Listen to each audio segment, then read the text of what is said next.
On vous écoute. Oui, donc voilà, je voulais intervenir parce que j'écoutais le monsieur qui était juste avant monsieur Case, c'est Oui. ça? Oui. Qui parlait, bon, pour défendre un petit peu les personnes, enfin, par rapport au doigt et tout ça. Et, voilà, et on n'a absolument pas remis en question la force et la puissance des invocations. Oui, hein. tout à On est fait. d'accord. Hein. J'étais plus d'accord avec vous qu'avec lui, parce qu'effectivement, c'est pas, oui, j'avais un truc en tête,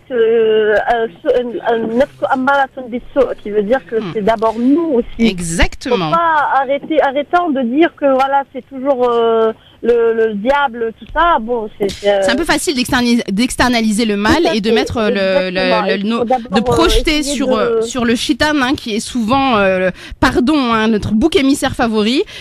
Nos conflits psychiques, on va les projeter sur lui. Alors on dit pas qu'il n'existe pas, mais je pense qu'à un moment, faut un peu arrêter de toujours tout mettre sur son dos.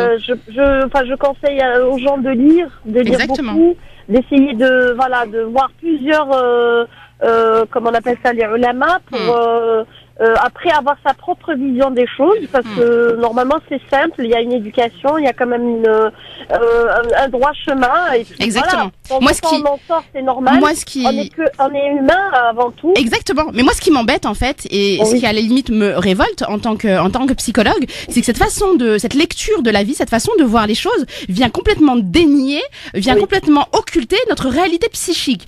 En fait, ça vient dire quoi? Ça veut dire que notre esprit n'a pas de fonctionnement, il n'a pas d'instance, il n'a pas de mécanisme. On n'a pas il n'y a pas de règles qui régissent nos comportements. On n'est pas impacté par les événements que l'on vit. On n'a pas de mémoire transgénérationnelle. On n'a pas d'inconscient. En fait, quand on entend ce genre de discours, ça veut dire que il faut imaginer que votre corre, l'intérieur de votre corps, il est constitué d'aucun organe. Hein. Vos organes, vous les voyez pas, ils fonctionnent pourtant. C'est pareil sur le plan psychologique. Faut arrêter de croire.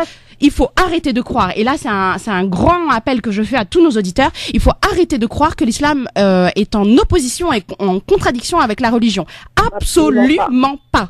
La psychologie est au service de notre religion et elle ne la contredit pas. Il considère tout l'islam.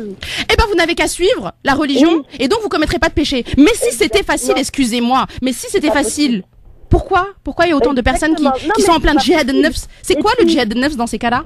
Oui, et puis là, voilà, le fait de dire que j'ai entendu plein de savants disant que justement par rapport à la question de l'hypocrisie, de se sentir hypocrite parce qu'on fait des choses contraires à ce que ça doit se faire, et non, justement, on est là pour de faire des conneries et de revenir à chaque fois. Le bon Dieu est à bras ouverts, il nous dit venez me voir, je suis là à pardonner. Et quel est l'intérêt?